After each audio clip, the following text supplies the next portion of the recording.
ça enregistre. Donc ça c'est bon. Alors, on peut ouvrir ensemble. Donc je vais commencer dans Genèse. Genèse au chapitre 1 ou 2 là-bas. Attendez. Genèse au chapitre 1.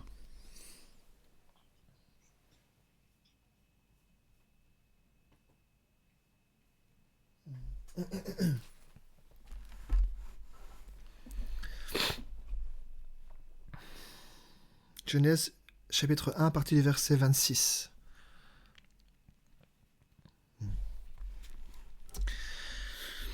Donc là, le Seigneur va parler et c'est là où il va créer, où il veut faire l'homme. Hein. Donc il dit, puis Dieu dit, faisons l'homme à notre image, selon notre ressemblance, et qu'il domine sur les poissons de la mer, sur les oiseaux du ciel, sur le bétail, sur toute la terre, et sur tous les reptiles qui rampent sur la terre. Dieu créa l'homme à son image, il le créa à l'image de Dieu, il créa l'homme et la femme. Donc ici, c'est une écriture en fait, si je pointe cette écriture, c'est parce que surtout ceux qui par ignorance ou parce que ou alors ils le savent mais ils ne veulent pas croire à la vérité.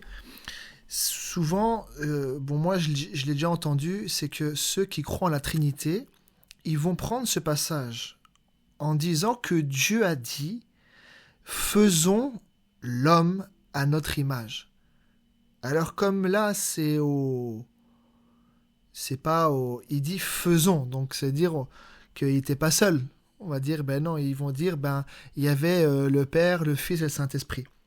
Mais là, quand il dit « Faisons l'homme à notre image, selon notre ressemblance », là, le Seigneur, en fait, il parle à l'armée céleste.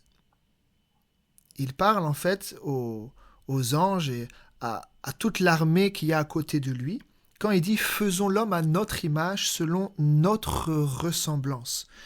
Donc, quand Dieu a créé l'homme à son image, quand on a vu le premier homme arriver de la poussière de la terre, ça veut dire que cette image-là, quand on voit l'homme, quelque part, ça veut dire que celui qui a premièrement un corps, une âme et un esprit, c'est le Seigneur lui-même.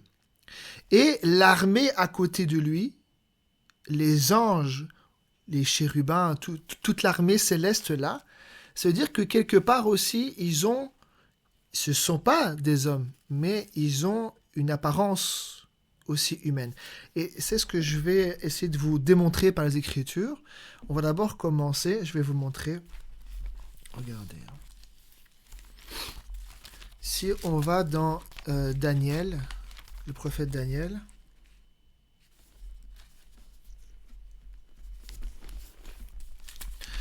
Je passe d'abord par les anges pour vous montrer que quand un ange se présente, quand un ange parle à un homme, il va toujours donner un nom. Il ne va jamais se présenter sans donner son nom. Donc ça va être Gabriel, etc. Et là, ici, on peut aller donc c'est dans le prophète Daniel. Daniel chapitre 8.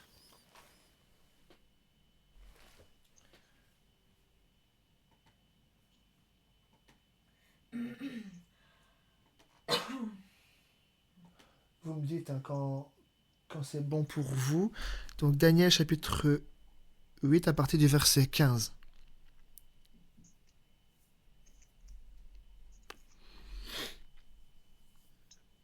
Ok. Il dit, tandis que moi, Daniel, j'avais cette vision et que je cherchais à la comprendre, voici quelqu'un qui avait l'apparence d'un homme, se tenait devant moi.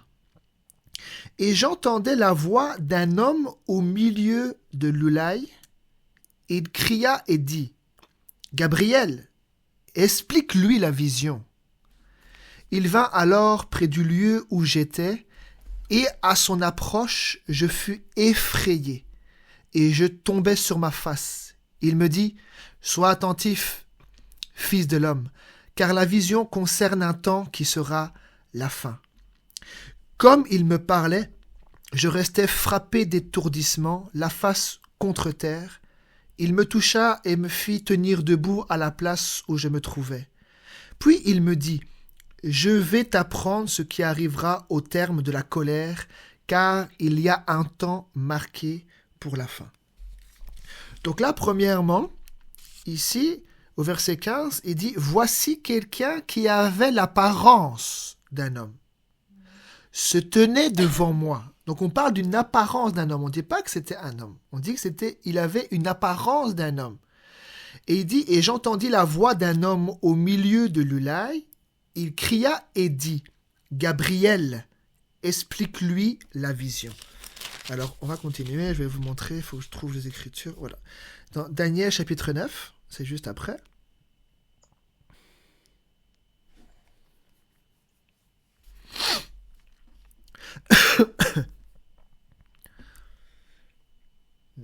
À partir du verset 20. Daniel 9, verset 20. Il dit, « Je parlais encore, je priais, je confessais mon péché et le péché de mon peuple d'Israël, et je présentais mes supplications à l'Éternel mon Dieu, en faveur de la sainte montagne de mon Dieu. Je parlais encore dans ma prière, quand l'homme Gabriel, que j'avais vu précédemment dans une vision, s'approcha de moi d'un vol rapide au moment de l'offrande du soir. Il m'instruit et s'entretint avec moi. Il me dit, « Daniel, je suis venu maintenant pour ouvrir ton intelligence. Lorsque tu as commencé à prier, la parole est sortie et je viens pour te l'annoncer. Car tu es un bien-aimé. Sois attentif à la parole et comprends la vision. » Donc là, après, c'est un autre sujet. Il parle des 70 semaines de Daniel, mais ça, c'est un autre sujet. Mais juste un peu avant, au verset 21, il dit, « Je parlais encore dans ma prière, quand l'homme, virgule, Gabriel, que j'avais vu précédemment dans une vision, mais là-bas, il dit, quelqu'un qui avait l'apparence d'un homme. Mais ici, il dit l'homme, virgule, Gabriel. Mais celui-là qui voit, il dit, il s'approcha de moi d'un vol rapide au moment de l'offrande du soir. Donc là, on voit que cette personne qui avait l'apparence d'un homme, ou ici, quand il dit « quand l'homme Gabriel, que j'avais vu précédemment dans une vision, s'approcha de moi d'un vol rapide », c'est-à-dire que ce n'était pas un simple homme. Parce que s'il volait, ça veut dire là, on parle des anges dans la Bible. Et on pourra le voir, hein, que Ésaïe qui a vu les séraphins, etc., ils ont des ailes. Hein, ils ont des ailes, 6 ailes. Et 2 pour se couvrir les yeux, etc. Donc là, on voit qu'on ne parle pas d'un homme naturel. Mais Gabriel, qui est venu de la présence là-bas de Dieu, quand Daniel l'a vu dans la vision, il a vu une personne qui avait l'apparence d'un homme. Mais il dit, il s'approcha de moi d'un vol rapide.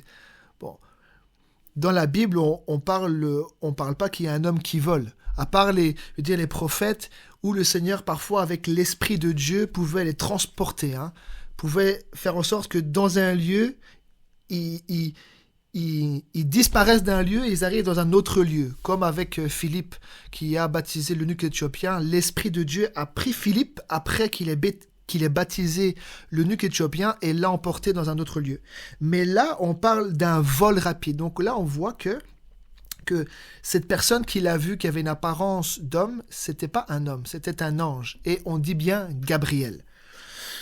Donc on voit que quand Dieu fait en sorte qu'un homme puisse voir, soit dans une vision, ou même physiquement, devant lui, un ange, il voit comme un homme, sauf que c'est un ange. Alors, on peut le voir, hein. On peut continuer, je vais vous montrer. On peut aller dans... Attendez, hein. Dans Luc, au chapitre...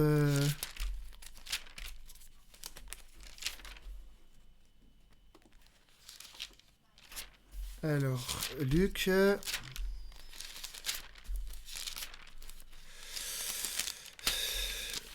Attendez, faut que je trouve... Ok. Ok. Luc au chapitre 1.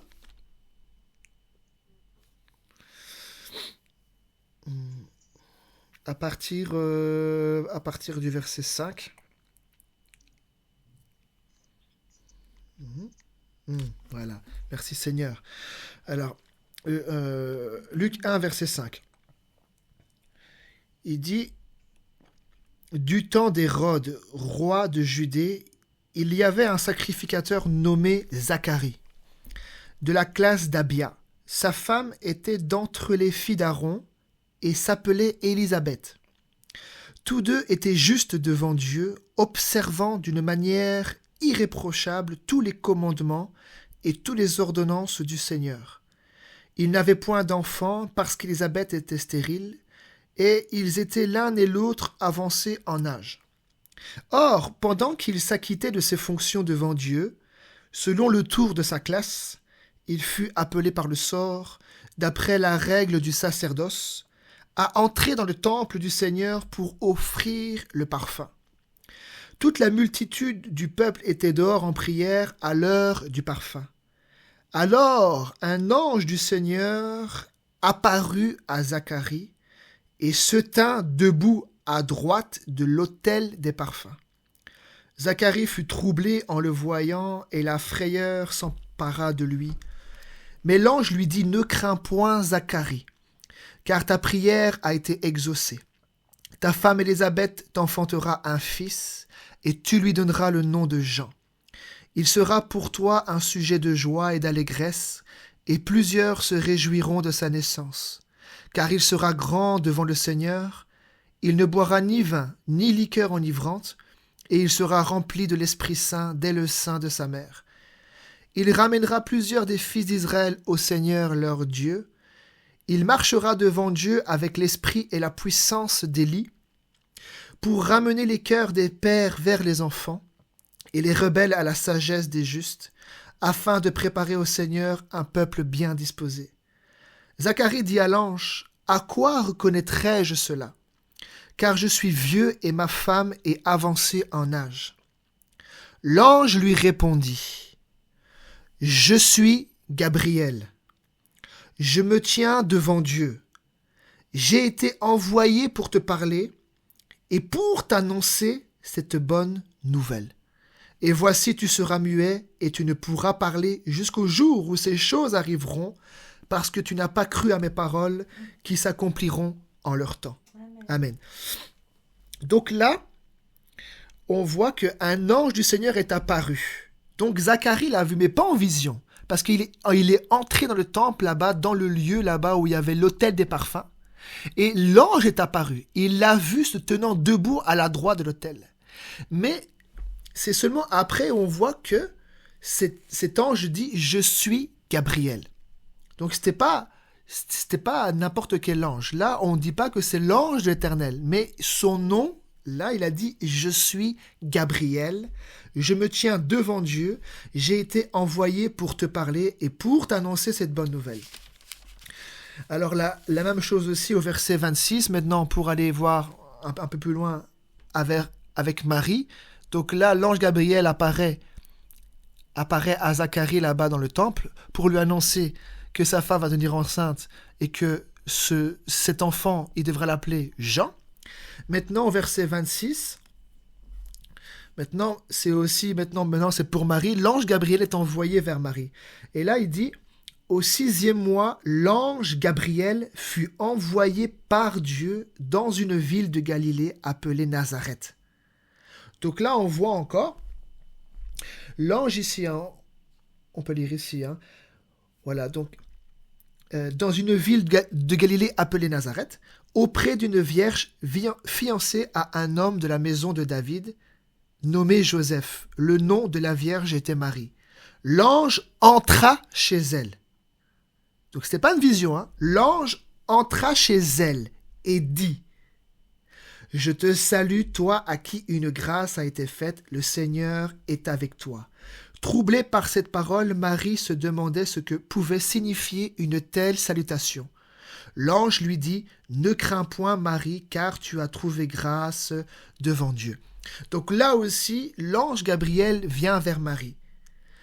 C'était pas une vision. Il est entré dans sa maison et lui a parlé. Mais certainement que quand elle a vu l'ange Gabriel ou quand Zacharie a vu l'ange, il a vu l'ange Gabriel, mais certainement il avait une apparence humaine. C'était pas un... il avait pas une... C'était pas juste un esprit, on voyait son visage. Non, il voyait une apparence. Et cette apparence était une apparence d'homme, sauf que c'est un ange. Regardez, je vais vous montrer. Alors, ici, si on va là, attendez. Je vais essayer de vous montrer ça.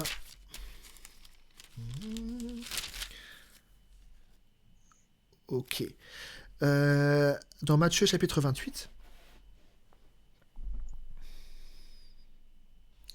Donc dans Matthieu 28, ici, à partir du verset 1, il dit: Après le sabbat, à l'aube du premier jour de la semaine, Marie de Magdala et l'autre Marie allèrent voir le sépulcre. Et voici, il y eut un grand tremblement de terre, car un ange du Seigneur descendit du ciel, vint rouler la pierre et s'assit dessus. Son aspect était comme l'éclair et son vêtement blanc comme la neige. Les gardes tremblèrent de peur et devinrent comme morts. Mais l'ange prit la parole et dit aux femmes: Pour vous, ne craignez pas, car je sais que vous cherchez Jésus qui a été crucifié. Il n'est point ici, il est ressuscité, comme il l'avait dit. Donc là, ici, on parle qu'un ange est descendu du ciel. Hein. Son aspect était comme l'éclair et son vêtement blanc comme la neige. Allez, je vais vous montrer. Hop, je vais essayer de trouver ça. Alors, ici. Ouais. Ok. Maintenant, on va dans Marc au chapitre 16. C'est toujours le même récit, sauf qu'on a plus d'informations dans certains évangiles là, qui se complètent. Dans Marc 16, à partir du verset 1,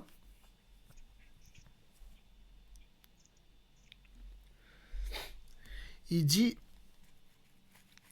lorsque le sabbat fut passé, Marie de Magdala, Marie, mère de Jacques et Salomé, achetèrent des aromates afin d'aller embaumer Jésus. Le premier jour de la semaine, elles se rendirent au sépulcre de grand matin, comme le soleil venait de se lever.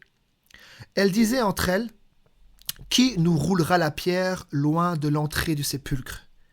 Et levant les yeux, elles aperçurent que la pierre, qui était très grande, avait été roulée. Elles entrèrent dans le sépulcre, virent un jeune homme assis à droite, vêtu d'une robe blanche, et elles furent épouvantées. Donc, je répète, elles entrèrent dans le sépulcre, virent un jeune homme assis à droite, vêtu d'une robe blanche, et elles furent épouvantées. Il leur dit: Ne vous épouvantez pas, vous cherchez Jésus de Nazareth, qui a été crucifié. Il est ressuscité, il n'est point ici, voici le lieu où on l'avait mis. Mais allez dire à ses disciples et à Pierre qu'il vous précède en Galilée, c'est là que vous le verrez, comme il vous l'a dit. Donc là, ici, on voit que quand elles sont rentrées, elles ont vu un jeune homme assis à droite, vêtu d'une robe blanche, et elles furent épouvantées. Je vais encore continuer ici. C'est pour vous montrer, c'est pour que la parole de Dieu puisse elle-même convaincre de la vérité. Alors, voilà, ici, tac. Dans Luc chapitre 24 maintenant, verset 1.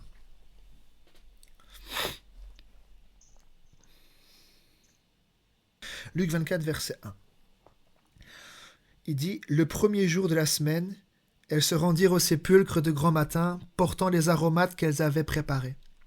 Elles trouvèrent que la pierre avait été roulée de devant le sépulcre, et étant entrées, elles ne trouvèrent pas le corps du Seigneur Jésus. Comme elles ne savaient que penser de cela, voici 2 hommes leur apparurent, en habits resplendissants. Saisies de frayeur, elles baissèrent le visage contre terre, mais ils leur dirent, « Pourquoi cherchez-vous parmi les morts celui qui est vivant ? Il n'est point ici, mais il est ressuscité.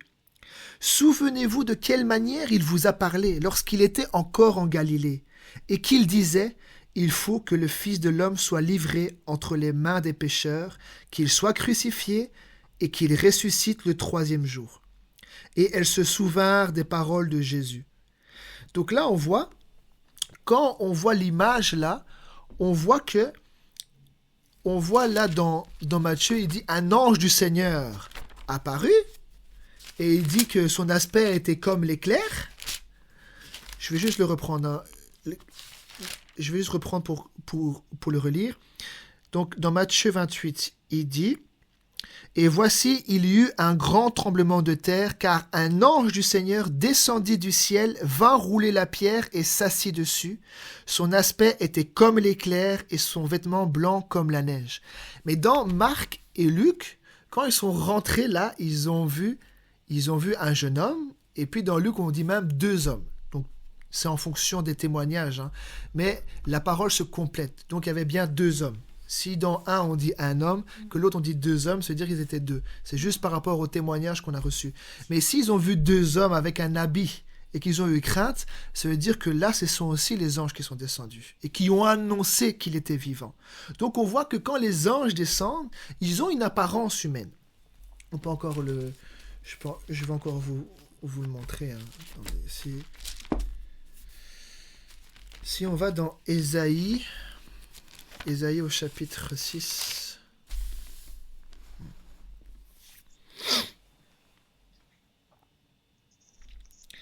Ésaïe au chapitre 6 à partir des versets 1.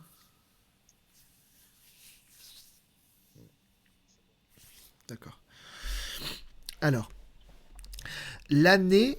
premier verset. L'année de la mort du roi Osias, je vis le Seigneur assis sur un trône très élevé, et les pans de sa robe remplissaient le temple. Des séraphins se tenaient au-dessus de lui. Ils avaient chacun 6 ailes, 2 dont ils se couvraient la face, 2 dont ils se couvraient les pieds, et 2 dont ils se servaient pour voler. Ils criaient l'un à l'autre et disaient « Saint, Saint, Saint, est l'Éternel des armées. Toute la terre est pleine de sa gloire. » Les portes furent ébranlées dans leurs fondements par la voix qui retentissait, et la maison se remplit de fumée.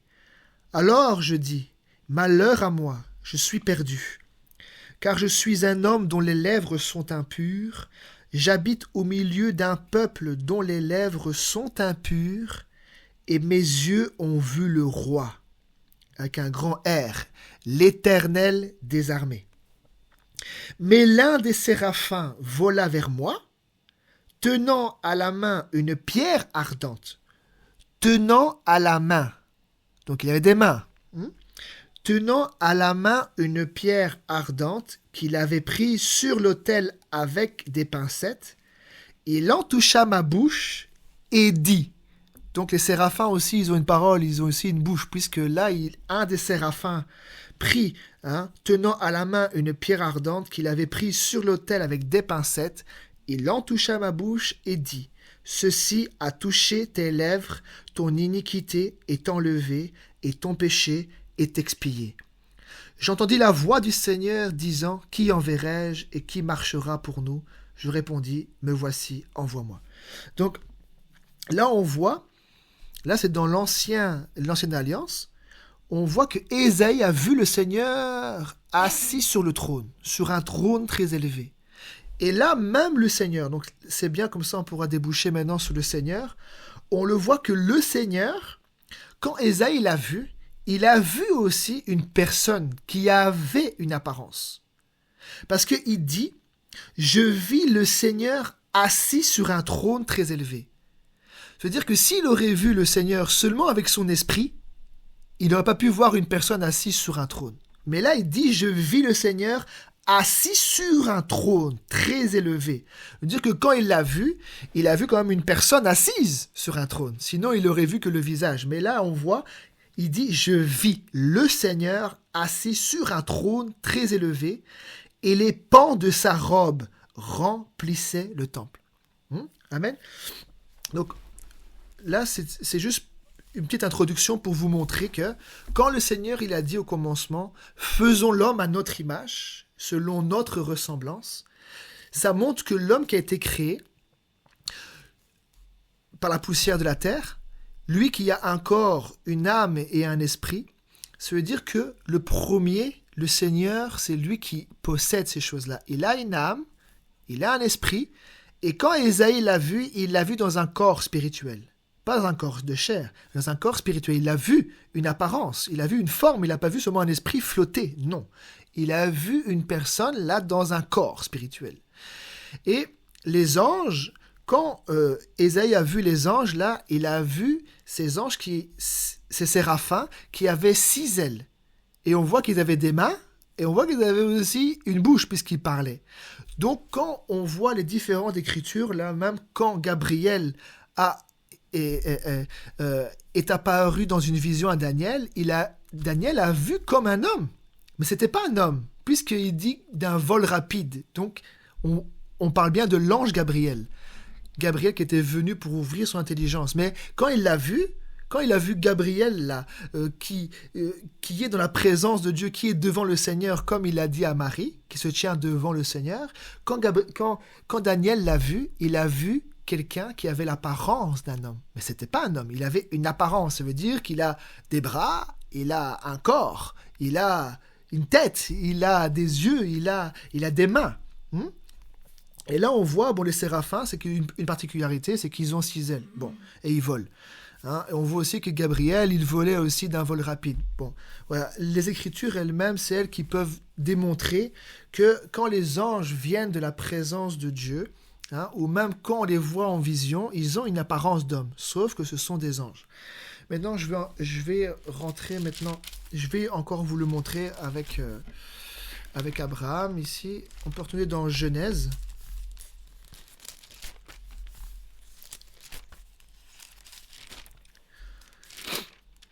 Est-ce que ça va pour tout le monde?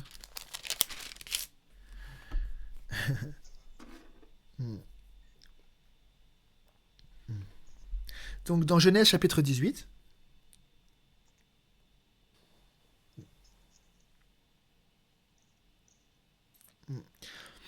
donc Genèse chapitre 18 à partir du verset 1. Donc là il dit, l'Éternel lui apparut. Donc on parle d'Abraham, lui c'est Abraham. L'Éternel lui apparut parmi les chênes de Mamré. Comme il était assis à l'entrée de sa tente pendant la chaleur du jour, il leva les yeux et regarda, et voici, 3 hommes étaient debout près de lui. Quand il les vit, il courut au-devant d'eux, depuis l'entrée de sa tente, et se prosterna à terre. Et il dit, « Seigneur » avec un grand S. Moi, j'ai un grand S et au singulier. Il dit, Seigneur, si j'ai trouvé grâce à tes yeux, ne passe point, je te prie, loin de ton serviteur. Permettez qu'on apporte un peu d'eau pour vous laver les pieds et reposez-vous sous cet arbre. Donc il dit bien, permettez qu'on apporte un peu d'eau pour vous laver les pieds et reposez-vous sous cet arbre. J'irai prendre un morceau de pain pour fortifier votre cœur, après quoi vous continuerez votre route, car c'est pour cela que vous passez près de votre serviteur. Ils répondirent, fais comme tu l'as dit. Abraham alla promptement dans sa tente vers Sarah et il dit « Vite, 3 mesures de fleur de farine, pétris et fais des gâteaux. » Et Abraham courut à son troupeau, prit un veau tendre et bon, et le donna à un serviteur qui se hâta de l'apprêter. Il prit encore de la crème et du lait, avec le veau qu'on avait apprêté, et il les mit devant eux. Il dit, il se tint lui-même à leur côté sous l'arbre, et ils mangèrent. Donc là, au premier verset, on dit « L'Éternel apparut, lui apparut parmi les chênes de Mamré ». Donc, l'Éternel, le Seigneur là-bas du ciel, de la terre, il est apparu à Abraham. Et là, maintenant, on voit que Abraham, qui était à l'entrée de sa tente, il voit venir vers lui 3 hommes. Alors maintenant, lui, il accourt devant eux, c'est ça qu'il dit, il regarda, et voici 3 hommes. Il dit, il courut au-devant d'eux depuis l'entrée de sa tente et se prosterna à terre. Mais quand il dit là, quand il se prosternait à terre, il y avait 3 hommes. Mais là, il dit Seigneur, avec un grand S et au singulier. Donc, parmi les 3 là qu'il voyait, il dit 3 hommes. Mais parmi les 3 là, il y en avait un qui était l'Éternel. Puisque quand il se prosternait à terre, il dit « Seigneur, si j'ai trouvé grâce à tes yeux, ne passe point, je te prie, loin de ton serviteur. » Et les 3 hommes qu'il a vus, mais celui qui était là parmi les 3, c'était le Seigneur, on dit bien qu'il a mangé. Ils ont mangé, lui, Abraham, avec ces 3 personnes-là, ils étaient sous l'arbre et ils ont mangé, là, le veau tendre et bon. Ils ont mangé. Alors on peut continuer. Au verset 9, il dit « Alors ils lui dirent « Où est Sarah ta femme ?» Il répondit « Elle est là dans la tente. » L'un d'entre eux, pas les 3, l'un d'entre eux dit « Je reviendrai vers toi à cette même époque, et voici Sarah ta femme aura un fils. » Sarah écoutait à l'entrée de la tente qui était derrière lui. Abraham et Sarah étaient vieux, avancés en âge, et Sarah ne pouvait plus espérer avoir des enfants. Elle rit en elle-même, en disant « Maintenant que je suis vieille, aurais-je encore des désirs? Mon Seigneur aussi est vieux. » Alors, 13, écoutez. L'Éternel dit à Abraham « Pourquoi donc Sarah a-t-elle ri? » Donc, l'un d'entre eux, c'était l'Éternel. On voit bien que c'était lui, là, le Seigneur. Là. Il y en avait un d'entre eux. Pas les 3, mais l'un d'entre eux, c'était le Seigneur. Puisque juste là, verset 13, on dit « L'Éternel dit à Abraham, pourquoi donc Sarah a-t-elle ri ?» Donc, c'est-à-dire qu'il était parmi les 3 qui écoutaient. Et qui a vu que Sarah a ri à ce que lui avait annoncé que Sarah, sa femme, allait devenir enceinte. Il dit à cette même époque, il dit, je reviendrai vers toi à cette même époque et voici Sarah, ta femme, aura un fils. Donc là au 13, il dit, l'Éternel dit à Abraham, pourquoi Sarah a-t-elle ri en disant, est-ce que vraiment j'aurai un enfant, moi qui suis vieille? Y a-t-il quelque chose qui soit étonnant de la part de l'Éternel? Au temps fixé, je reviendrai. Donc on voit bien que l'un d'entre eux, puisqu'on dit l'un d'entre eux, au verset, regardez ici, au verset 10, l'un d'entre eux dit, je reviendrai vers toi. Donc l'un des 3 là, dit, je reviendrai vers toi. Mais au verset 13, il dit, l'Éternel dit à Abraham, pourquoi donc Sarah a-t-elle ri? Et puis au verset 14, c'est toujours lui qui parle. Il dit, y a-t-il quelque chose qui soit étonnant de la part de l'Éternel? Au temps fixé, je reviendrai vers toi à cette même époque et Sarah aura un fils. Donc là, on voit que l'un d'entre eux, c'était bien le Seigneur, c'était bien l'Éternel qui était apparu sous une forme d'homme, sous l'apparence humaine. Donc déjà dans l'ancienne alliance, au temps d'Abraham, là ça a commencé, le Seigneur là-bas qui est dans le ciel, où sa demeure est dans le ciel, il est apparu à Abraham avec 2 autres. Maintenant, on va voir après qui étaient les 2 autres, puisqu'on dit l'un d'entre eux il dit, je reviendrai vers toi. Et puis on voit que c'est l'Éternel qui dit « Au temps fixé, je reviendrai vers toi à cette même époque et Sarah aura un fils. » On peut continuer au verset 15, il dit « Sarah mentit en disant « Je n'ai pas ri », car elle eut peur. Mais il dit « Au contraire, tu as ri. » Écoutez verset 16. « Ces hommes se levèrent pour partir, et ils regardèrent du côté de Sodome. Abraham alla avec eux pour les accompagner. » Donc on voit bien que parmi ces trois hommes-là, qu'on dit des hommes, il y en avait bien un des trois qui était l'Éternel, qui était le Seigneur, là. Puisque quand ils sont venus, Abraham s'est prosterné en terre et dit « Seigneur, si j'ai trouvé grâce. » Donc on voit bien que Abraham a eu la révélation que ces hommes-là qui venaient, ce n'étaient pas des hommes. Mais il y en avait un parmi les trois qui était le Seigneur. Et maintenant, on va voir que les deux autres, ce sont des anges. Et qui sont aussi venus sous une forme humaine. On va le voir. Donc là, verset 16, il dit « Ces hommes se levèrent pour partir. Et ils regardèrent du côté de Sodome. Abraham alla avec eux pour les accompagner. Alors l'Éternel dit. » Donc on voit bien, ces hommes, il y en a un des trois. Et là on dit, alors l'Éternel dit, cacherai-je à Abraham ce que je vais faire? Abraham deviendra certainement une nation grande et puissante. Et en lui seront bénies toutes les nations de la terre. Car je l'ai choisi afin qu'il ordonne à ses fils et à sa maison après lui de garder la voie de l'Éternel en pratiquant la droiture et la justice, et qu'ainsi l'Éternel accomplisse en faveur d'Abraham les promesses qu'il lui a faites. Et l'Éternel dit, le cri contre Sodome et Gomorrhe s'est accru, et leur péché est énorme. C'est pourquoi je vais descendre, et je verrai s'ils ont agi entièrement selon le bruit venu jusqu'à moi, et si cela n'est pas, je le saurai. Les hommes s'éloignèrent et allèrent vers Sodome. Mais Abraham se tint encore en présence de l'Éternel.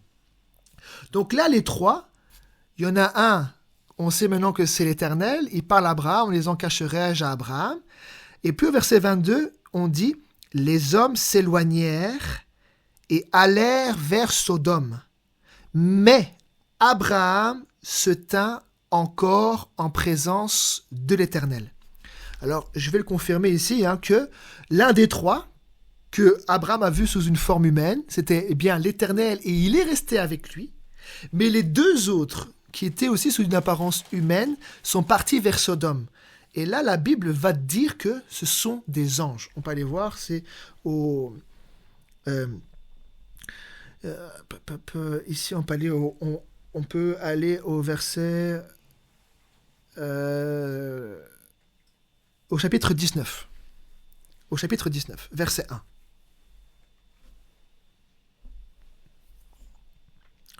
Donc on voit bien les hommes là s'éloignèrent, mais l'Éternel était resté avec Abraham. Donc c'est dire qu'il ne restait plus que deux, puisqu'au départ ils étaient trois. Donc il y en a un des trois qui était l'Éternel, et les deux autres qui se sont éloignés pour aller vers Sodome. Maintenant on va voir que ces deux hommes, la Bible dit au chapitre 19, verset 1, il dit « Les deux anges arrivèrent à Sodome sur le soir. Et Lot était assis à la porte de Sodome. Quand Lot les vit, il se leva pour aller au-devant d'eux et se prosterna la face contre terre. Regardez. Puis il dit, « Voici. » Là maintenant, c'est plus « Seigneur », mais écoutez, il dit « Voici. Mes seigneurs, entrez, je vous prie, dans la maison de votre serviteur et passez-y la nuit.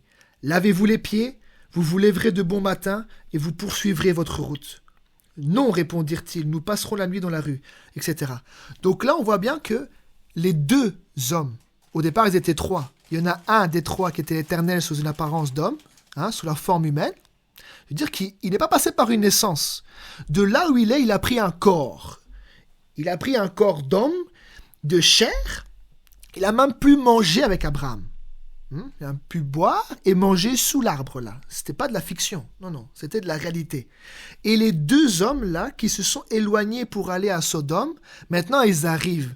Et au chapitre 19, on dit les deux anges arrivèrent à Sodome sur le soir. Et quand Lot les vit, il se prosterna en terre. Mais là, il n'a pas dit comme Abraham, Seigneur, avec un grand S et au singulier. Mais là, il dit, mes seigneurs, entrez, je vous prie, dans la maison de votre serviteur et passez-y la nuit. Donc, on voit que quand Abraham a vu ces trois hommes-là, il y en avait deux, c'était des anges sous une apparence humaine, et celui qui était là au milieu des trois, c'était le Seigneur aussi sous une forme humaine, puisque Abraham dit trois hommes. Et puis on déclare bien, on dit ces hommes se levèrent. Donc ça veut dire que quand Abraham les a vus, quand il a vu le Seigneur, quand le Seigneur lui est apparu avec les deux anges, il a vu comme des personnes humaines. Sauf que c'était deux anges et le Seigneur lui-même.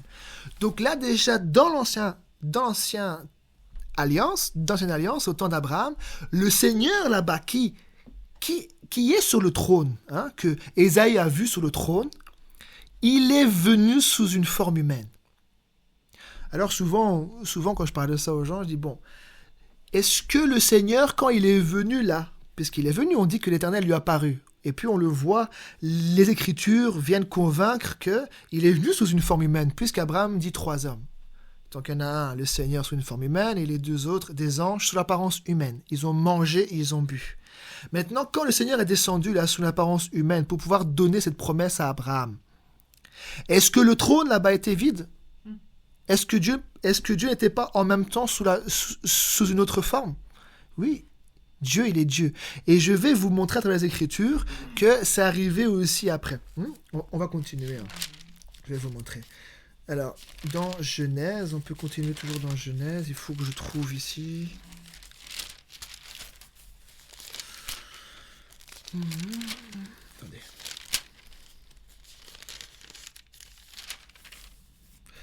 Dans Genèse, on peut monter au chapitre 14. Il y avait déjà une manifestation avant, mais bon, c'est pour vous montrer.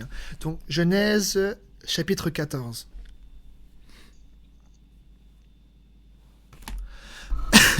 Genèse 14, à partir du verset 17.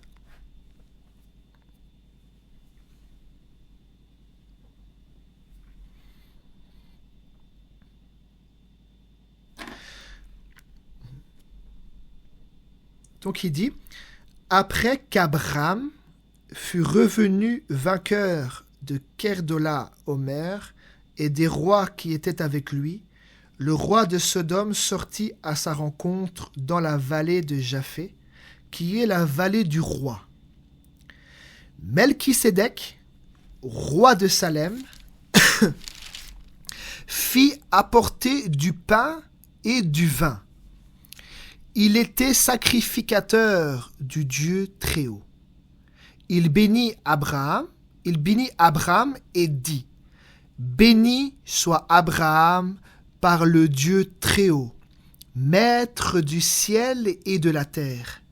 Béni soit le Dieu Très-Haut qui a livré tes ennemis entre tes mains. » Et Abraham lui donna la dîme de tout.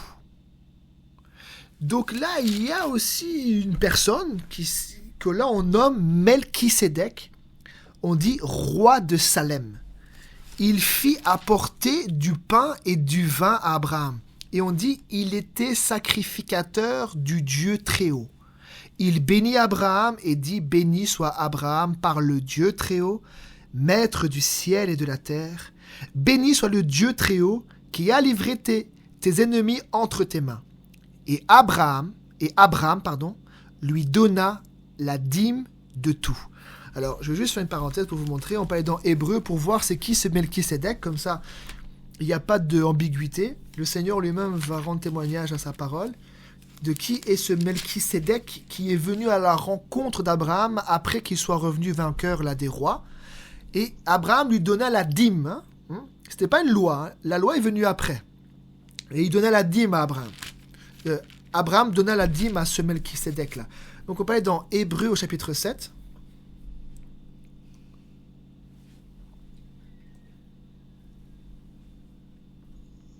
Hébreux chapitre 7, verset 1.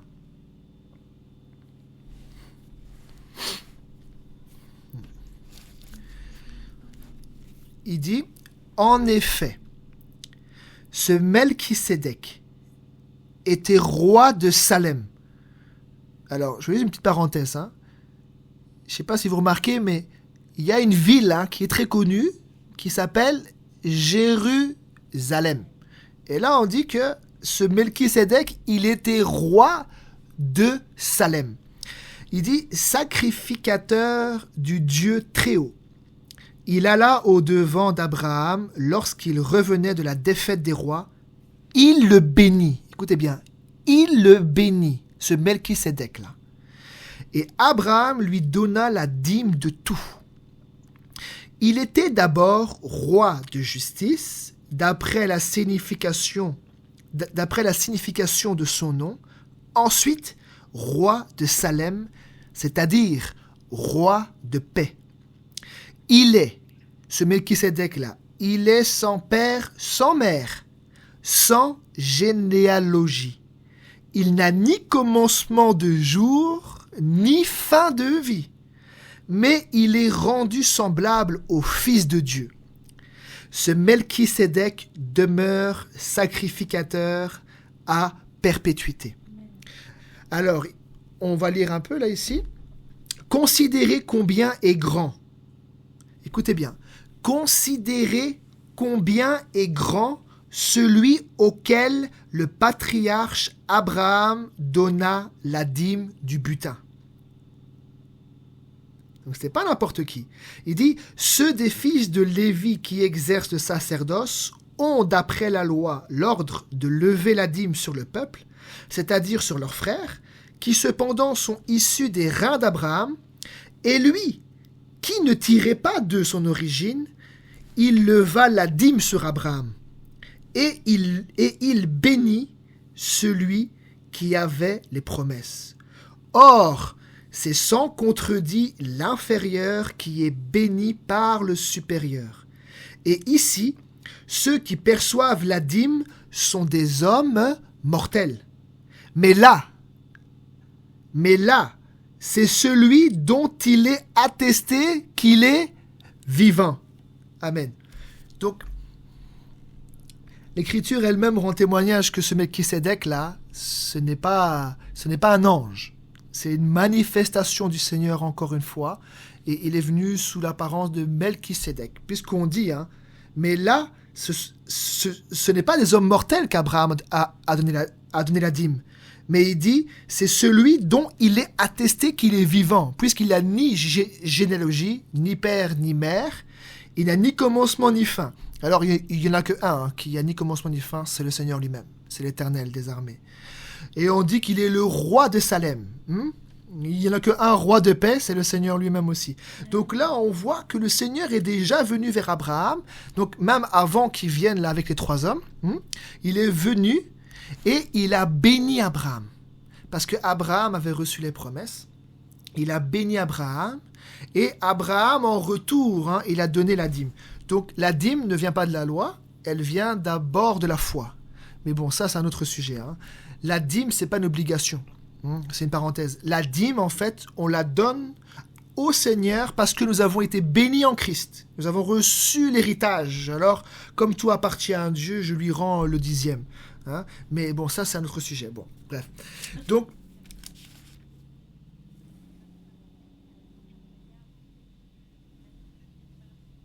oui, on pourra, si Dieu le permet. C'est un sujet un peu délicat, mais on pourra. Pas de problème.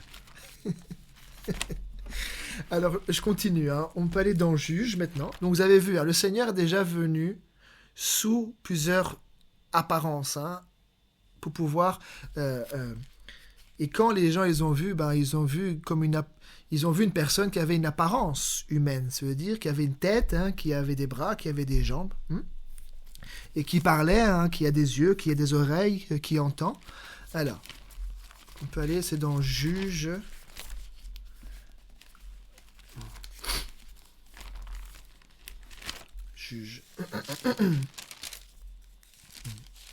Ok. On peut aller dans Juge à partir du chapitre 6.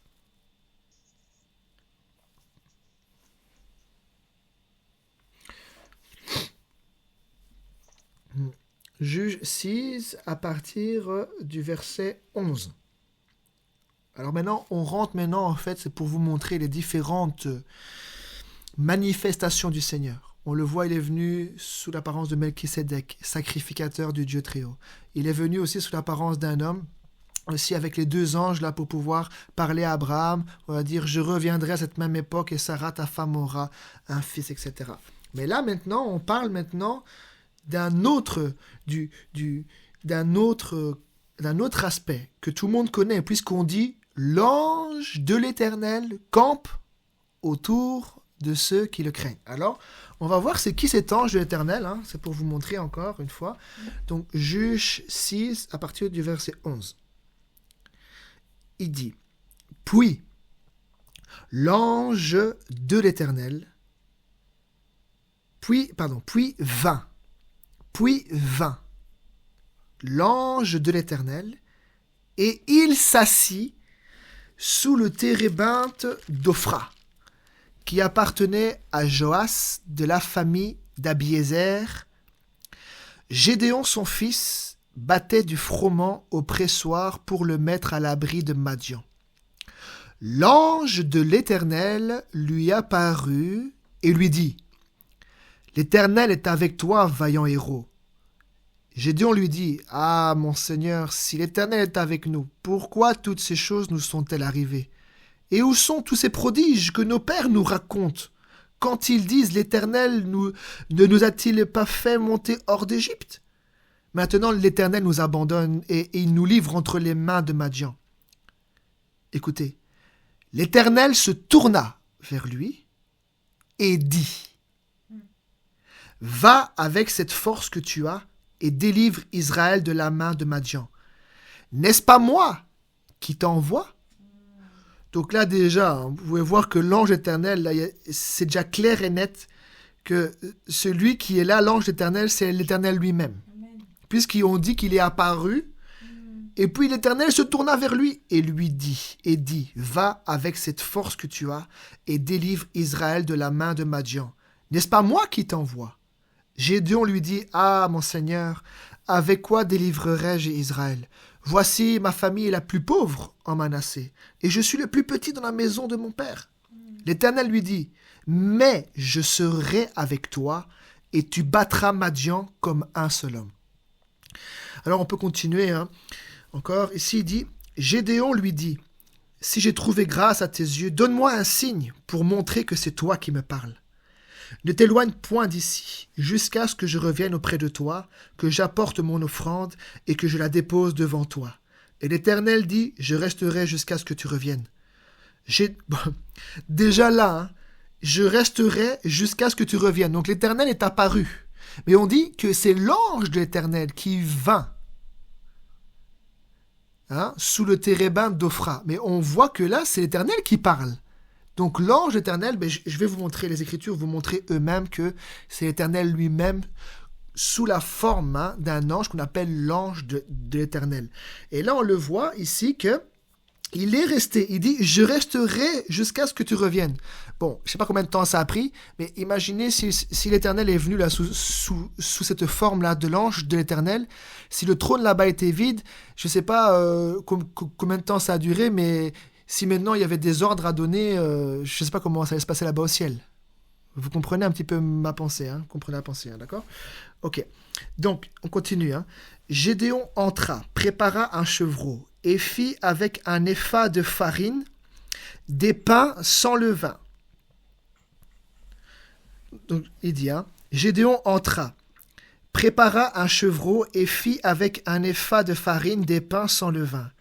Il mit la chair dans un panier, et le jus dans un pot, les lui apporta sous le térébinthe, puisqu'il était assis à l'ange de l'Éternel, hein, donc il est parti le voir sous le térébinthe, ce n'était pas une vision, et les présenta. L'ange de Dieu lui dit, « Prends la chair et les pains sans levain, pose-les sur ce rocher, et répands le jus. » Et il fit ainsi. L'ange de l'Éternel avança l'extrémité du bâton qu'il avait à la main, et toucha la chair et les pains sans levain. Alors il s'éleva du rocher un feu, qui consuma la chair et les pains sans levain. Et l'ange de l'Éternel disparut à ses yeux. Gédéon, voyant que c'était l'ange de l'Éternel, dit : Malheur à moi, Seigneur Éternel, car j'ai vu l'ange de l'Éternel face à face. Donc, je vais continuer pour vous montrer que les Écritures vont parler d'elles-mêmes. Et l'Éternel lui dit : Sois en paix, ne crains point, tu ne mourras pas. Alors, on peut continuer encore ici. Alors maintenant, c'est avec une autre situation, mais toujours avec l'ange de l'Éternel. Attendez. Ok. Dans Juge 13, c'est toujours dans le même livre, Juge 13, à partir du verset 1.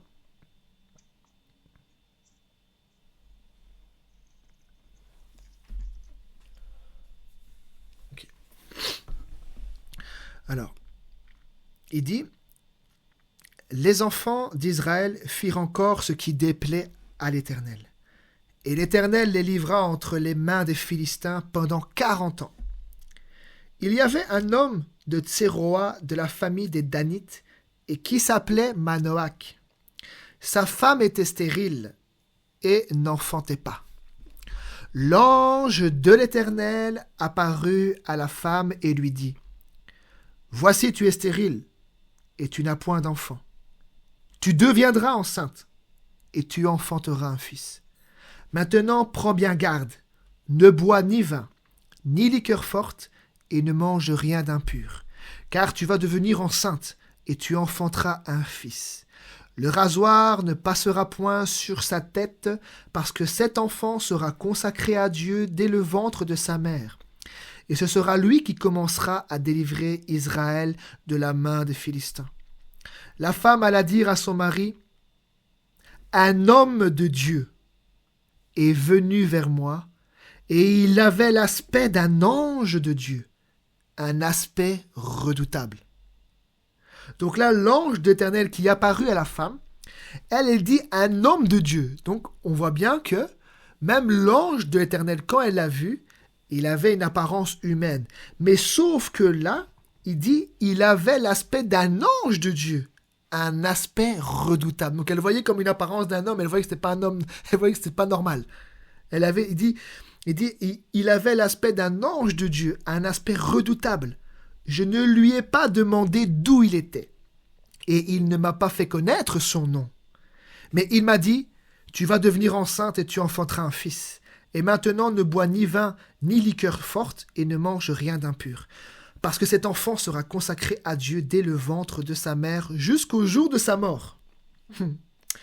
Manoach fit cette prière à l'Éternel. Ah Seigneur, que l'homme de Dieu que tu as envoyé vienne encore vers nous et qu'il nous enseigne ce que nous devons faire pour l'enfant qui naîtra. Dieu exauça la prière de Manoach et l'ange de Dieu vint encore vers la femme. Elle était assise dans un champ et Manoach, son mari, n'était pas avec elle. Elle courut promptement donner cette nouvelle à son mari et lui dit : Voici l'homme qui était venu l'autre jour vers moi m'est apparu. Manoach se leva, suivit sa femme, alla vers l'homme et lui dit : Est-ce toi qui as parlé à cette femme ? Il répondit : C'est moi. Manoach dit : Maintenant, si ta parole s'accomplit, que faudra-t-il observer à l'égard de l'enfant ? Et qui aura-t-il à faire ? L'ange de l'Éternel répondit à Manoach : La femme s'abstiendra de tout ce que je lui ai dit. Elle ne goûtera d'aucun produit de la vigne, elle ne boira ni vin ni liqueur forte, et elle ne mangera rien d'impur. Elle observera tout ce que je lui ai prescrit. Manoach dit à l'ange de l'Éternel : Permets-nous de te retenir et de t'apprêter un chevreau. L'ange de l'Éternel répondit à Manoach : Quand tu me retiendrais, je ne mangerai pas de ton mets. Mais si tu veux faire un holocauste, tu l'offriras à l'Éternel. Manoach ne savait point que c'était un ange de l'Éternel. Et Manoach dit à l'ange de l'Éternel : Quel est ton nom ? Afin que nous te rendions gloire quand ta parole s'accomplira. L'ange de l'Éternel lui répondit, « Pourquoi demandes-tu mon nom? Il est merveilleux. » Amen. Je continue. Ou je fais une parenthèse. Je vais lire, si vous l'avez, gardez Juge 6. Gardez Juge 6. Alors, ça dépend des traductions, mais je vais vous le lire. C'est dans Ésaïe 9. Ésaïe 9. Ouais. Attendez, il faut que je trouve. Oui, Ésaïe 9, verset 5. Gardez Juge, peut-être mettre un marque-pas, je sais pas comment. Alors, Ésaïe 9, verset 5.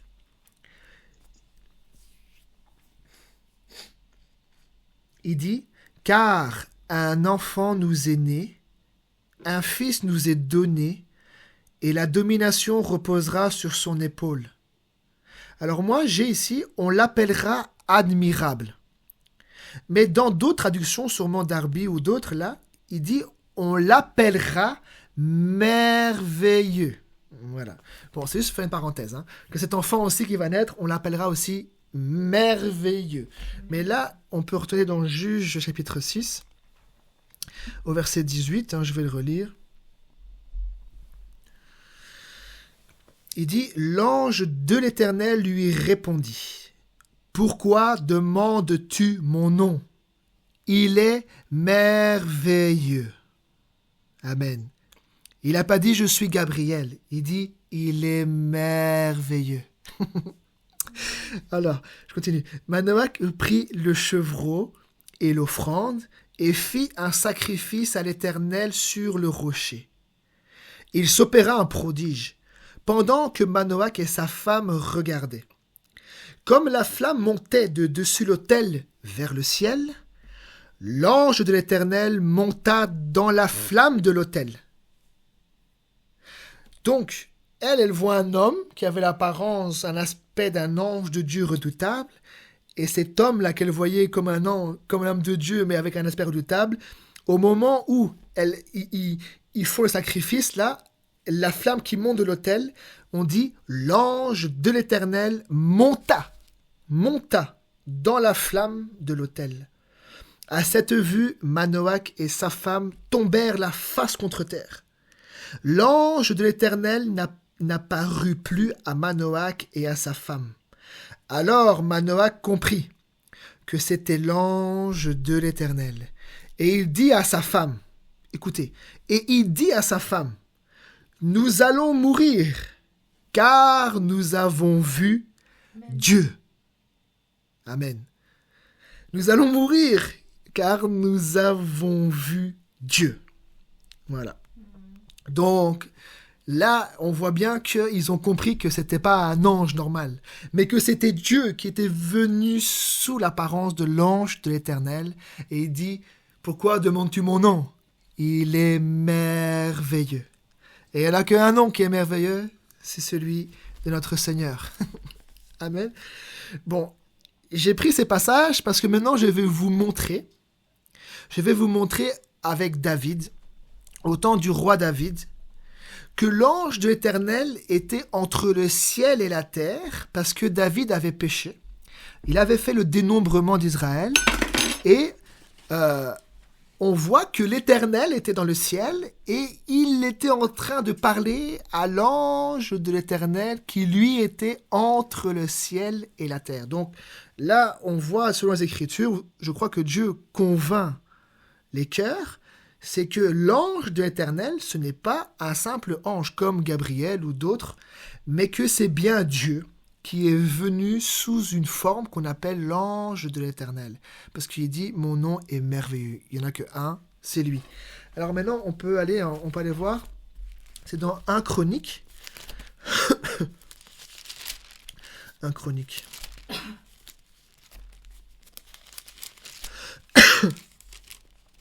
Alors, il faut que je trouve, attendez, parce que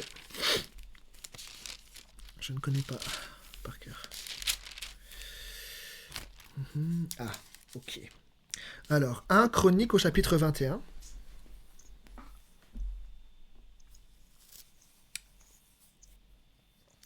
à partir du verset 1.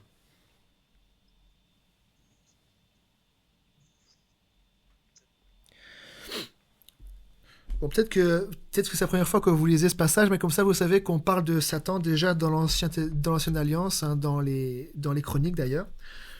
Donc, juste une parenthèse, hein, quand on dit Satan, si vous regardez un petit peu dans l'étymologie, en fait, ça veut dire l'adversaire. Je crois que c'est peut-être en hébreu, il faudrait renseigner, mais ça veut dire l'adversaire. Bon, verset 1.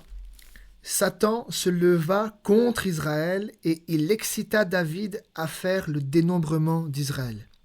Et David dit à Joab et aux chefs du peuple, « Allez, faites le dénombrement d'Israël depuis Beersheba jusqu'à Dan, et rapportez-le-moi afin que je sache à combien il s'élève. » Joab répondit, « Que l'Éternel rende son peuple 100 fois plus nombreux. Ô roi mon Seigneur, ne sont-ils pas tous serviteurs de mon Seigneur? Mais pourquoi mon Seigneur demande-t-il cela? Pourquoi faire ainsi pécher Israël? » Le roi persista dans l'ordre qu'il donna à Joab, et Joab partit, et parcourut tout Israël. Puis il revint à Jérusalem. Joab remit à David le rôle du dénombrement du peuple. Il y avait dans tout Israël 1 100 000 hommes tirant l'épée, et en Juda 470 000 hommes tirant l'épée. Il ne fit point parmi eux le dénombrement de Lévi et de Benjamin, car l'ordre du roi lui paraissait une abomination. Cet ordre déplut à Dieu qui frappa Israël. Et David dit à Dieu, « J'ai commis un grand péché en faisant cela. Maintenant daigne pardonner l'iniquité de ton serviteur, car j'ai complètement agi en insensé. » L'Éternel adressa ainsi la parole à Gad, le voyant de David. « Va dire à David, ainsi parle l'Éternel, je te propose 3 fléaux, choisis-en un et je t'en frapperai. » Gad alla vers David et lui dit, ainsi parle l'Éternel, accepte ou 3 années de famine, ou 3 mois pendant lesquels tu seras détruit par tes adversaires et atteint par l'épée de tes ennemis, ou 3 jours pendant lesquels l'épée de l'Éternel et la peste seront dans le pays, et l'ange de l'Éternel portera la destruction dans tout le territoire d'Israël. Vois maintenant ce que je dois répondre à celui qui m'envoie. David répondit à Gad, « Je suis dans une grande angoisse. Oh, que je tombe entre les mains de l'Éternel, car ses compassions sont immenses, mais que je ne tombe pas entre les mains des hommes. » L'Éternel envoya la peste en Israël, et il tomba 70 000 hommes d'Israël. Dieu envoya un ange à Jérusalem. Écoutez bien, Dieu envoya un ange à Jérusalem pour la détruire. Et comme il la détruisait, l'Éternel regarda et se repentit de ce mal, et il dit à l'ange qui détruisait, « Assez, retire maintenant ta main. » L'ange de l'Éternel se tenait près de l'aire d'Ornan le Jébusien. Donc, quand on remonte au verset 12, on voit Gad est envoyé par l'Éternel, il va dire à David, voici choisi parmi les fléaux là. Et il dit là, accepte ou 3 années de famine, donc au verset 12, accepte ou 3 années de famine ou 3 mois pendant lesquels tu seras détruit par tes adversaires et atteint par l'épée de tes ennemis, ou, voilà, maintenant c'est ça qu'il a choisi, ou 3 jours pendant lesquels l'épée de l'Éternel et la peste seront dans le pays, et l'ange de l'Éternel portera la destruction dans tout le territoire d'Israël. Alors là, on le voit verset 15. Dieu envoya un ange à Jérusalem pour la détruire, et comme il la détruisait, l'Éternel regarda.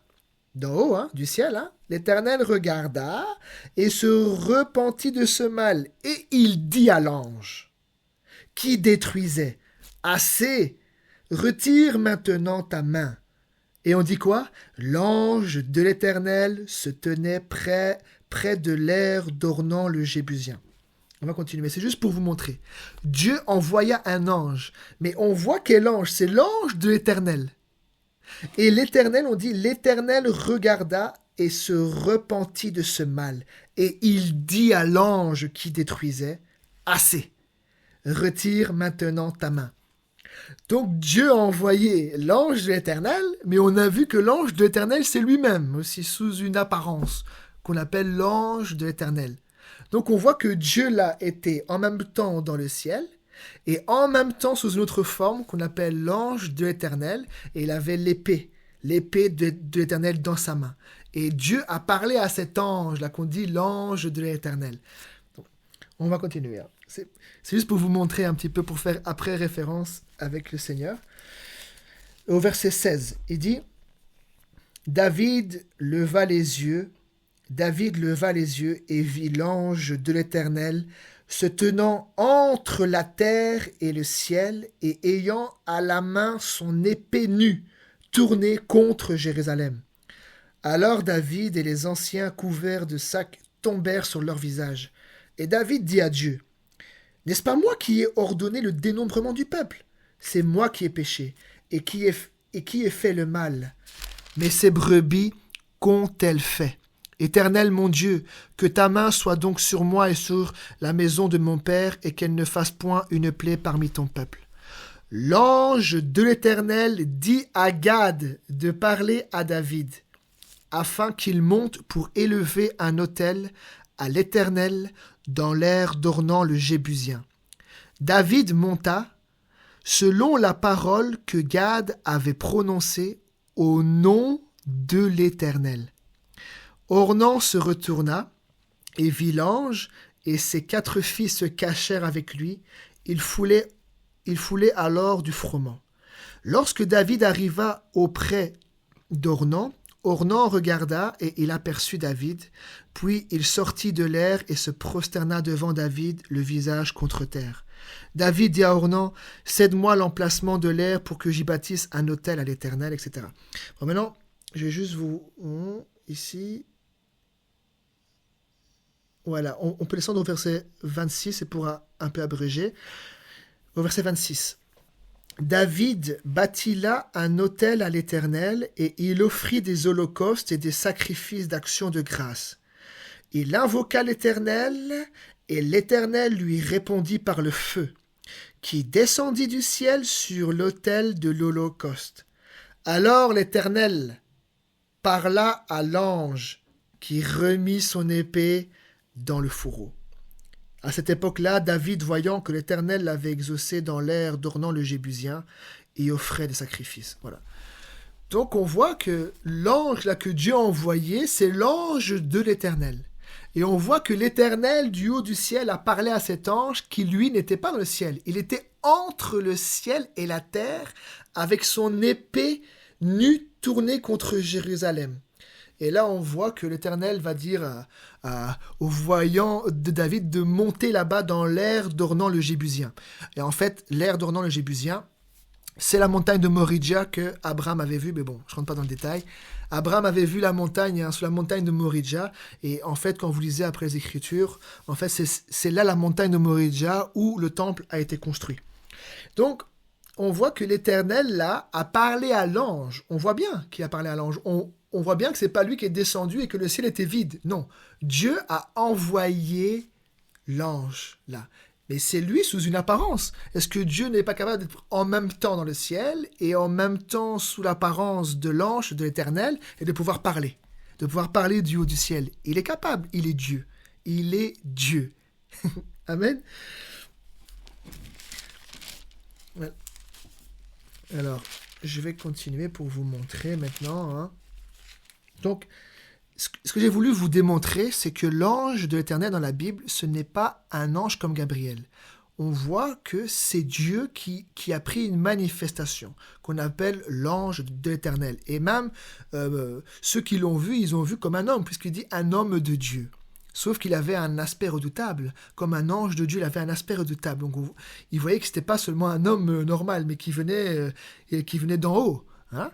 Mais le Seigneur s'est manifesté sous l'apparence qu'on appelle l'ange de l'Éternel. Et cet ange-là, on le voit, Dieu l'a envoyé pour détruire là-bas. Et Dieu a parlé à cet ange. Assez, range maintenant ton fourreau. Alors, je vais vous montrer maintenant. Regardez. Si on va dans le psaume 110. Donc là, maintenant, je vais faire référence au Seigneur Jésus.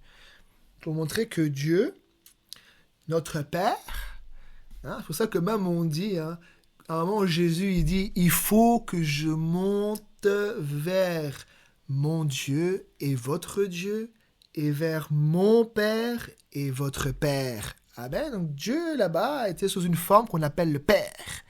Mais Dieu aussi était sous la forme du Fils, hein, qu'on appelle le Seigneur Jésus, mais c'est toujours lui-même. C'est toujours lui-même. Et son esprit, c'est son esprit. Il n'y a pas de 2 ou 3, 4. Voilà. Mais regardez, psaume 110, verset 1. Donc ça, c'est une parole qui est adressée au Seigneur Jésus. Il dit, parole de l'Éternel à mon Seigneur. Il n'est pas écrit avec un petit E, hein, il est écrit avec un grand E. Donc on voit que c'est l'Éternel qui se parle en fait à lui-même quelque part. Il dit, parole de l'Éternel à mon Seigneur. Assieds-toi à ma droite jusqu'à ce que je fasse de tes ennemis ton marchepied. Alors, je vais aller un peu vite parce que c'est vrai que le temps passe vite. Je vais pas prendre trop de temps non plus pour tout ça. Alors, si on va dans Hébreux au chapitre 1. Hébreux chapitre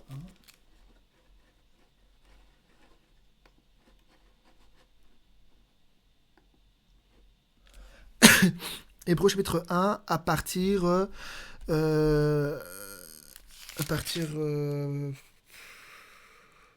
du verset 5.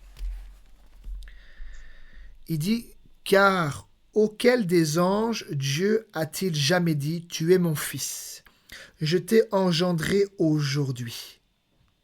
Car auquel des anges Dieu a-t-il jamais dit, donc Dieu a parlé en disant, tu es mon fils, je t'ai engendré, et encore, je serai pour lui un père, et il sera pour moi un fils. Bon, ça c'était dans Salomon. Là maintenant il dit, et de nouveau, lorsqu'il introduit dans le monde le premier-né, il dit que tous les anges de Dieu l'adorent. De plus, il dit des anges, il fait de ses anges des esprits et de ses serviteurs une flamme de feu. Mais Dieu a dit au Fils, Dieu a dit au Fils, ton trône, ô Dieu, est éternel. Le sceptre de ton règne est un sceptre d'équité. Tu as aimé la justice et tu as haï l'iniquité. Donc c'est pour ça, je vais vous montrer des petites paroles pour vous montrer quand le Seigneur, il dit par exemple, on va dans Jean 17. Jean chapitre 17.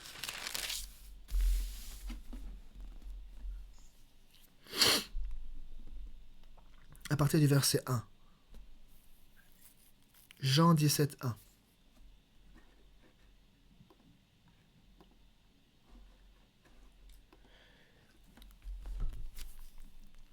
Il dit, après avoir ainsi parlé, Jésus leva les yeux au ciel. Jésus leva les yeux au ciel et dit, Père, l'heure est venue. Glorifie ton Fils, afin que ton Fils te glorifie, selon que tu lui as donné pouvoir sur toute chair, afin qu'il accorde la vie éternelle à tous ceux que tu lui as donnés. Or, la vie éternelle, c'est qu'ils te connaissent, toi, le seul vrai Dieu, et celui que tu as envoyé, Jésus-Christ. Donc ça, c'est une des Écritures qui montre que Jésus, qui était sur la terre, il leva les yeux vers le ciel et il dit, Père, l'heure est venue. L'heure est venue, glorifie ton Fils, afin que ton Fils te glorifie. Donc je ne sais pas si vous comprenez. C'est ça que la Bible dit que Dieu s'est fait chair. Mais souvent, les gens ils disent que Dieu a quitté son trône là-bas pour venir en chair. Mais la Bible ne dit pas ça. Puisque quand Jésus était sur la terre, il parlait au Père là-bas. Il dit, levant les yeux au ciel. Donc s'il n'y avait personne là-bas sur le trône, certainement que le Seigneur n'aurait pas dit Père. Et puis il n'aurait pas instruit ses disciples sur la terre en disant, dites, notre Père qui es dans les ciels, que ta volonté soit faite. Alors il aurait dit, puisque moi je suis le Père, ben priez-moi, je suis là. Mais dites, adressez-moi des prières. Mais il dit, adressez des prières à Dieu, au Père. Mais maintenant, nous, on s'adresse à Dieu par Jésus-Christ. Ça veut dire que on peut s'approcher aujourd'hui de Dieu, mais par Jésus-Christ. C'est le moyen qu'il a donné. Et c'est pour ça que la Bible dit, Dieu s'est fait chair. Mais c'est pour ça que Dieu s'est fait chair que le Seigneur ne peut pas non plus être sur le trône. Mais on va le voir. Je vais juste vous montrer ça. Regardez. Ça va pour l'instant. Je finis. Je vais juste finir pour vous montrer cette pensée-là. Pour vous montrer la pensée-là. Alors. Il faut que je trouve ici. Allez, on peut aller dans Apocalypse. Apocalypse chapitre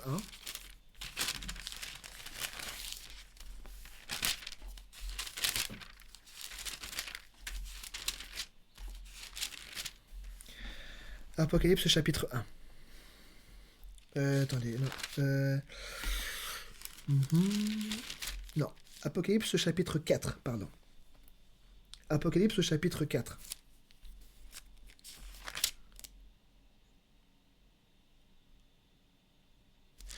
Alors, à partir du verset 1. Il dit, « Après cela, je regardais, et voici une porte était ouverte dans le ciel. La première voix que j'avais entendue comme le son d'une trompette et qui me parlait dit « Monte ici, et je te ferai voir ce qui doit arriver dans la suite. » Aussitôt je fus saisi par l'Esprit, et voici, il y avait un trône dans le ciel, et sur ce trône, quelqu'un était assis. Celui qui était assis avait l'aspect d'une pierre de jaspe et de sardoine, et le trône était environné d'un arc-en-ciel semblable à de l'émeraude. Alors, je vais descendre un petit peu, ici. Alors, au chapitre 5, verset 1.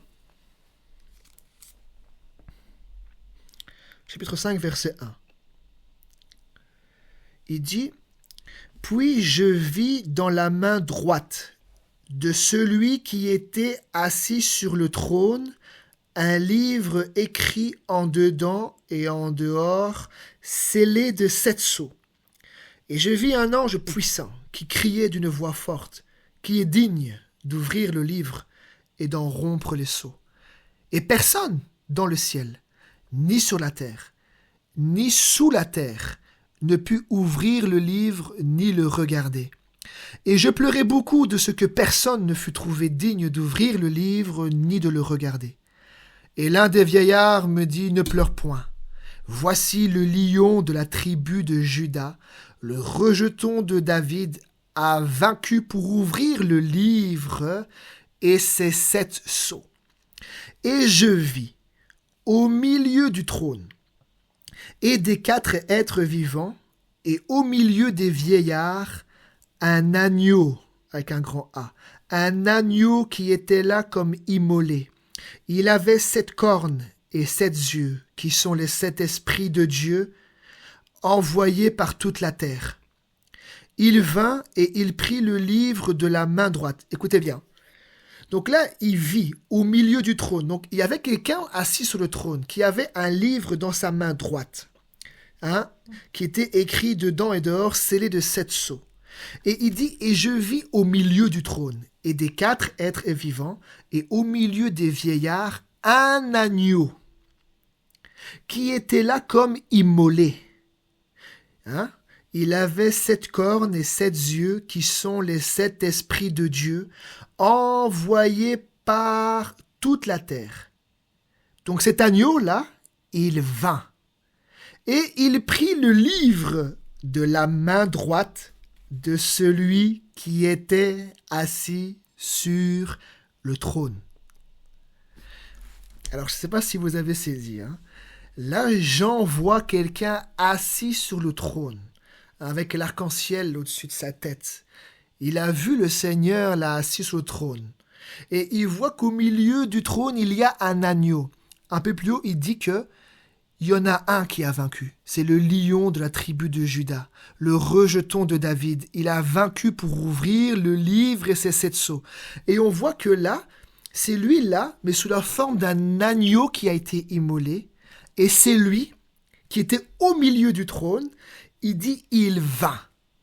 Et il prit le livre de la main droite de celui qui était assis sur le trône. Alors, je finis par cette parole-là, après je vais vous laisser parce que c'est un gros morceau, je crois. Voilà. Donc, dans Apocalypse au chapitre 3 maintenant, Apocalypse au chapitre 3, à partir du verset 20. Donc ça, c'est pour nous aujourd'hui. Hein. C'est notre âge à nous, l'âge de la Odyssée, au verset 20. Apocalypse 3, verset 20. Il dit, « Voici, je me tiens à la porte. Et je frappe. Si quelqu'un entend ma voix et ouvre la porte, j'entrerai chez lui, je souperai avec lui, et lui avec moi. Celui qui vaincra, je le ferai asseoir avec moi sur mon trône, comme moi j'ai vaincu et me suis assis avec mon Père sur son trône. Que celui qui a des oreilles entende ce que l'Esprit dit aux églises. » Amen. Alors, je ne sais pas si vous avez saisi ce que j'ai voulu vous démontrer à travers les Écritures. On voit bien que l'agneau qui a été immolé, puisque le Seigneur a dit que lui, il a vaincu, et qu'il s'est assis avec son Père sur son trône. Mais il dit que le trône là, du Père, c'est aussi son trône à lui. Et c'est ce qu'on a vu là. Au chapitre 4, on voit qu'il y a quelqu'un assis sur le trône, et au milieu, là, il y a un agneau qui était comme immolé.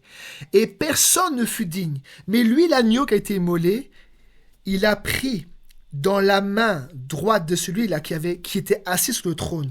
On dit que c'est celui qui était assis sur le trône, donc le Père qui avait le livre là, hein, qui avait un livre écrit en dedans et en dehors, scellé de 7 sceaux. Donc dans la main droite de celui qui était assis sur le trône, un livre écrit en dedans et en dehors, scellé de 7 sceaux. Et là on voit que cet agneau qui a été immolé, qui était au milieu du trône, puisqu'il a vaincu, et qu'il a dit « Je me suis assis avec mon Père sur son trône », c'est lui qui est venu chercher dans la main droite de celui qui était assis sur le trône le livre pour pouvoir ouvrir. Il dit « Il vint ». Et il prit le livre de la main droite de celui qui était assis sur le trône. Quand il eut pris le livre, les 4 êtres vivants, là c'est au Apocalypse 5 et au verset 8, hein, je vous le lis comme ça. Il dit, quand il eut pris le livre, les 4 êtres vivants et les 24 vieillards se prosternèrent devant l'agneau, tenant chacun une harpe et des coupes d'or remplies de parfums, qui sont les prières des saints. Et ils chantaient un cantique nouveau en disant « Tu es digne de prendre le livre. Hein, » donc l'agneau, toi l'agneau. Hein, « Tu es digne de prendre le livre et d'en ouvrir les sceaux, car tu as été immolé et tu as racheté pour Dieu par ton sang des hommes de toute tribu, de toute langue, de tout peuple et de toute nation. Tu as fait d'eux un royaume et des sacrificateurs pour notre Dieu, et ils régneront sur la terre. » Amen. Donc c'est Apocalypse 5, de 8 à 10. Si vous pouvez le lire, hein, vous pouvez le noter. Apocalypse 5, versets 8 à 10. Amen.